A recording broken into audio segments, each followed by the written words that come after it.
Olá, queridos amigos, estamos de volta em mais uma segunda-feira com o nosso Viver Bem em Cristo, aqui com o ministro do Evangelho, Sérgio Alves, conversando com a gente, esclarecendo sobre os princípios de Deus, a palavra de Deus que está na Bíblia, não é, pastor Sérgio, tudo bem?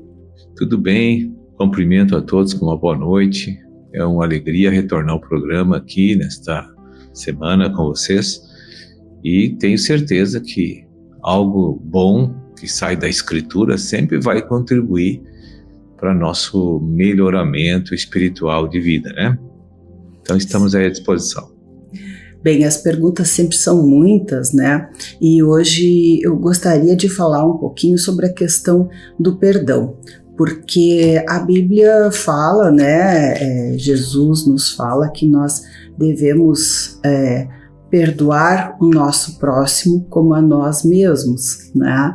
E nós temos aqui uma pergunta que diz como perdoar-se a si mesmo, né? Se isso tem a ver, se essa questão do perdoar-se a si mesmo, né, tem a ver com o medo que sempre sinto, o sentimento de inutilidade, de incapacidade que sinto, que parece que não consigo ir para frente, né? E quando veio essa pergunta, fiquei pensando sobre isso, né? Porque a Bíblia fala tanto em perdão, né? Mas não fala diretamente, pelo menos, em perdoar-se a si mesmo, né? Isso é importante, nós devemos fazer isso? Devemos, com certeza. Que a gente pede perdão para Deus, né? Mas nós também temos que nós mesmos nos perdoar? Exatamente. É mandamento de Deus que isso também seja dessa forma. Veja bem que sempre que nós cometemos algo que nossa consciência reprova, nossa alma reprova, e nos convence de que aquilo foi totalmente inadequado o que fizemos, então vem um remorso, vem uma sensação de culpa pessoal, de se autodegradar, de sentir fracasso por não ter como gerenciar as suas atitudes, as suas reações. Então, muitas vezes a gente faz coisas que nossa própria consciência reprova, como também a palavra de Deus também reprova. Porque a palavra de Deus, a consciência é a palavra de Deus só que está dentro de nós, no espírito, né? Assim como eu posso sentir um arrependimento e uma dor muito grande de culpa porque eu errei numa determinada situação, porque eu conheço a verdade e vi que errei, eu também posso sentir por dentro uma reprovação muito severa do Senhor por meio da minha consciência. Mas qual é a orientação da palavra de Deus para as pessoas que precisam perdoar-se? Primeiramente, o mandamento de Deus manda a gente confessar diante de Deus o nosso pecado. Então a gente vai lá e fala com Deus, diz o que a gente fez, diz aquilo que a gente sente de falar para Deus, que errou, que reconheceu, que viu os danos, que entendeu que aquilo está totalmente contra Deus e contra qualquer atitude contra um semelhante nosso. E tem que falar isso para Deus. Tem que falar. Lá em 1 João, no capítulo 1, no versículos 8 e 9, está escrito: nós temos que confessar os nossos pecados a Deus. E Ele é fiel e justo, quando arrependidos estamos, de nos perdoar do pecado e nos purificar no seu precioso sangue. São duas coisas. Primeiro, Deus concede o perdão, para que o inimigo não tenha legalidade de nos acusar subjetivamente, né? Então, eu posso, sempre que eu perdoar uma pessoa ou a mim mesmo, o inimigo pode trazer a cena de volta na minha mente e para mim me sentir, para me molestar novamente psicologicamente. Mas eu não devo aceitar esse tipo de afronta, porque eu vou citar a palavra na oração, que segundo a palavra que diz isso, eu já fui perdoado, eu já fui purificado no sangue do Senhor. Portanto, esse mensageiro imaterial que está aqui na minha mente, querendo que eu venha retornar a cultivar, a molestar minha mente, minhas emoções, eu não aceito mais, vai embora, em nome de Jesus, porque aquilo é um espírito maligno. Um sentimento de culpa. É um espírito maligno, né? Então, em Mateus 6,15 também está escrito que se nós não perdoar as ofensas dos homens, também Deus não vai nos perdoar. Eu devo lembrar que eu estou incluído como pessoa, né? Que eu também sou um homem. Então, se Deus me diz que já me perdoou e já me purificou mediante a confissão, aí eu continuo me culpando. Então, Deus já me perdoou, Deus já me purificou, e eu não aceitei o perdão de Deus e não aceito. Eu acho que eu tenho que fazer justiça contra a minha alma ainda. Eu estou me sentindo culpado. Então eu estou ocupando o lugar de Deus na minha vida. Porque se Deus já disse que eu estou absolvido, estou absolvido. Eu não tenho que contender com Deus sobre os feitos miraculosos de Deus na alma do homem. Se Deus já disse que está pronto, está pronto. Eu vou ter que só pela fé tomar posse, acreditar que eu fui perdoado, e eu também vou dizer, olha, eu errei porque eu sou falho e não vou repetir mais isso, é só isso que eu preciso dizer, e não vem mais me acusar porque eu já estou acertado com aquele que é o dono do mundo, o dono da minha vida, o dono de tudo. E se eu errei de novo? E aí, dá para repetir de novo, perdão, repete tudo. Porque, por exemplo, a ira, né? Vamos citar eu me irei, me arrependi, passa um tempo, né? E aí a gente vai se segurando e daqui a pouco, né? Estoura de novo, tem uma ira, né? Então, pede perdão outra vez até que não cometa mais isso. Mas aí, na questão da ira, tem um detalhe aí. Existe uma palavra em Efésios 4:26 que diz assim, irai-vos. Então a conjugação verbal está no imperativo afirmativo, que Deus permite que você se ire. Não vai ter problema. Porque Deus sabe que é impossível, eu carregando uma natureza pecaminosa na minha carne e vendo um mundo cheio de problemas como tem, que eu não vou ter as situações que eu vou perder o controle sobre o meu temperamento, né? Então, daqui a pouco eu vou me irar. Então, Deus diz, irai-vos. Mas o modificador diz, mas não pequeis.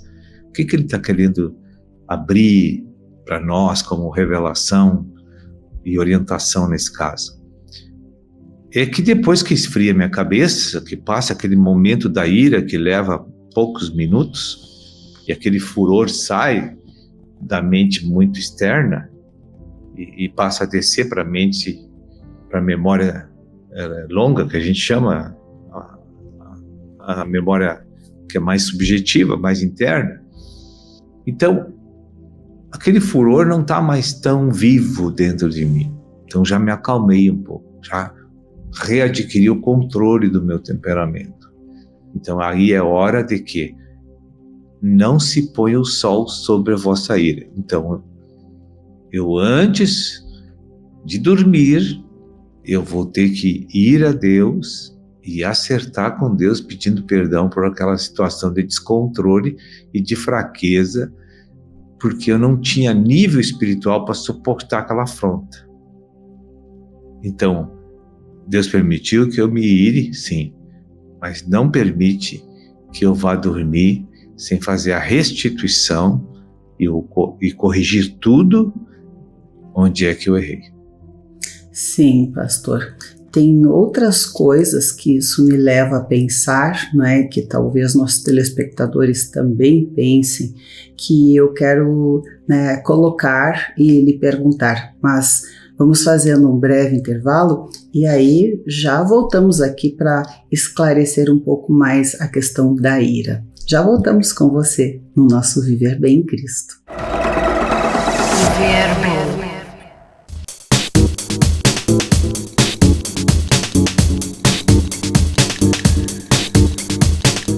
Estamos de volta e continuamos aqui com o pastor Sérgio Alves, neste momento ainda falando sobre a questão da ira, da palavra de Deus que diz: irai-vos e não pequeis. Bem, no bloco anterior, né, o pastor Sérgio nos explicava sobre essa questão de não deixar, né, o sol se pôr antes, né, de confessar, né, esse pecado da ira. Mas nós podemos também pensar, pastor Sérgio, sobre a questão do irai-vos e não pequeis, porque às vezes realmente a gente se ira, aquela ira não tem assim uma consequência maior.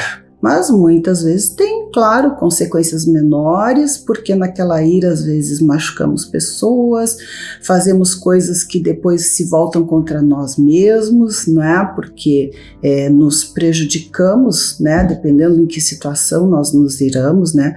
E tem também aqueles momentos de ira violenta que nós vemos por aí, aquela ira, por exemplo, no trânsito, que às vezes até a pessoa se ira, acaba matando outra pessoa e trazendo consequências horríveis, não é, para si, para os outros. Então, é sobre esta questão, não é, para que não haja dúvida, porque mesmo que se peça perdão, né? Não se ponha o sol sobre a vossa ira. Sim, se arrependeu, fez uma bobagem ali, né? Por um impulso momentâneo, passageiro, mas as consequências vieram e veio um pecado ainda maior, não é? Então, o que fazer, né? Como agir nessas situações, ou como, né? Digamos assim, nos irar sem fazer outros tipos de pecados além da própria ira. Sim. Bom, aí tem uma questão. A Bíblia foi escrita para a gente conquistar almas para Jesus, gerar filhos para Deus, e foi escrita para a edificação pessoal dos cristãos. Então, eu não posso ter um tratamento de cobrança com a pessoa que não tem a regeneração espiritual.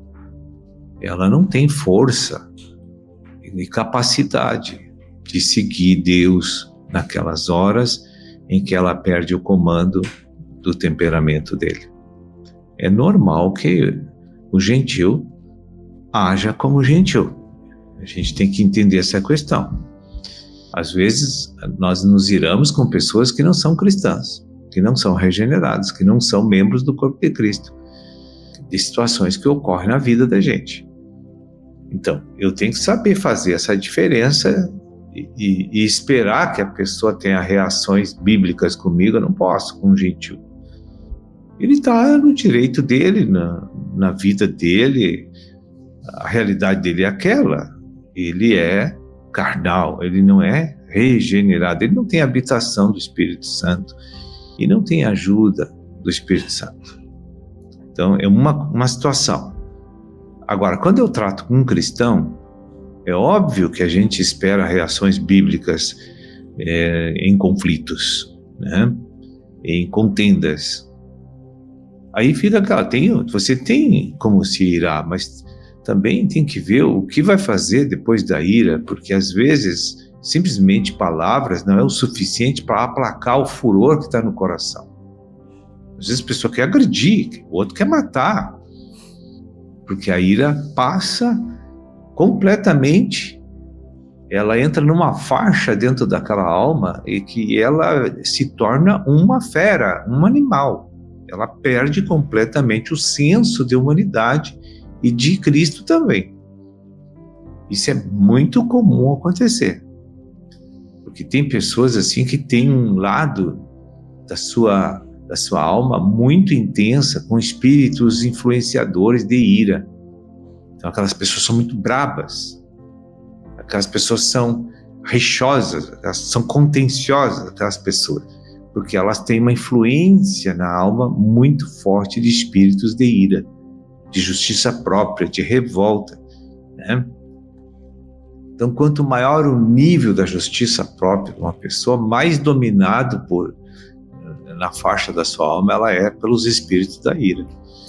Então, ela tem mais dificuldade para controlar as suas emoções naqueles momentos de tensão e pode fazer bobagem. E às vezes instigam outras pessoas a se irarem, que normalmente estariam numa boa, como se diz, não teriam determinadas reações, mas vai lá e instiga outra pessoa que acaba, às vezes, fazendo o que não quer, não é? Essa atitude é pós-evento da ira, né? Porque aí a pessoa fica tão revoltada, tão amargurada com aquela, que aí ela não se contenta que só ela odeia aquela pessoa. Então ela vai produzir mais pessoas para a odiarem, entende? Porque aí parece que dá uma satisfação subjetiva naquela pessoa de ver todo 3, 4, 5 falando mal dela. Então isso é muita maldade no coração. Verdade. Bem, pastor, então, né, as pessoas têm que bastante, têm que refletir bastante sobre isso, pensar sobre as suas atitudes, buscar ter a habitação de Deus, né, dentro de si, né, a consciência, né, que é uma das faculdades do Espírito, eu creio, né, e essa capacidade de tolerar, né, afrontas, de fazer, como o senhor disse, né, aquilo que a Bíblia orienta, de como nos devemos comportar. Mas dá um exemplo para a gente. Alguém veio agora, me ofendeu, me xingou, me distratou, mentiu, fez uma fofoca, enfim, né, me acusou de coisas, né, não verdadeiras, né, como eu devo, como cristão, reagir? Né? O que eu devo fazer? Estou às vezes ali, né, louco para dizer alguma coisa também, mas como falar? Ou só ouvir? Né? O que fazer? A palavra instrui que você fique em silêncio, não se justifique, não se defenda, e passe a orar naquele momento que está sendo ofendida, que está sendo destratada, que você passe a ter uma conversa subjetiva com o Espírito Santo, para que silêncio mesmo. Uma oração em espírito, né? Que aquela pessoa ali está ali dizendo horrores para você, e se você não invocar o Espírito que habita nela, no seu coração, ela não vai conseguir. Se ela começa a ouvir as palavras e ponderar no seu coração as palavras para ver se está justa, se está injusta, isso não se faz. Quando a gente está sendo injuriado, caluniado, atacado, a gente tem que tirar o foco da pessoa e botar o foco em Deus que está dentro dele, ou na palavra, lembrar da palavra de Deus, que é lembrar de Cristo. Aí o Senhor então se compromete em nos dar uma força toda especial para suportar aquilo e perdoar aquela pessoa. Porque aquilo não é uma obra única de uma pessoa, e sim de uma associação de espíritos que dominam aquela alma estão usando aquela pessoa contra mim. Então, se eu não enxergar essa realidade espiritual, vai ficar difícil para mim suportar. Entende? Então, a ciência divina, então, é sempre foca Cristo e a palavra naquele momento e libera o perdão para aquela pessoa antecipadamente, fica ali dizendo. E orando, pedindo que aqueles espíritos que estão usando aquela pessoa estejam presos e amarrados pelo poder do sangue do nome de Jesus, que não use mais ela. E que ela fique constrangida por ver minha atitude bíblica, minha reação bíblica com ela. Bem, pastor, infelizmente esse programa hoje está chegando ao final. Eu creio que foi muito enriquecedor, né? E que nós possamos, né, pensar realmente nos nossos comportamentos e observar, né, o comportamento dos outros antes, né, de termos qualquer reação. Porque às vezes é inesperada, mas, né, vamos começar a treinar o que Deus ensinou aí, né? Mesmo que na primeira não consiga, na segunda fica mais fácil, na terceira já, né, faz certo. É isso aí. Bem, pastor, muito obrigada então pela sua participação novamente aqui conosco. É bom, uma boa noite a todos e voltamos a semana que vem, em nome de Jesus. Amém, até lá. Verbo.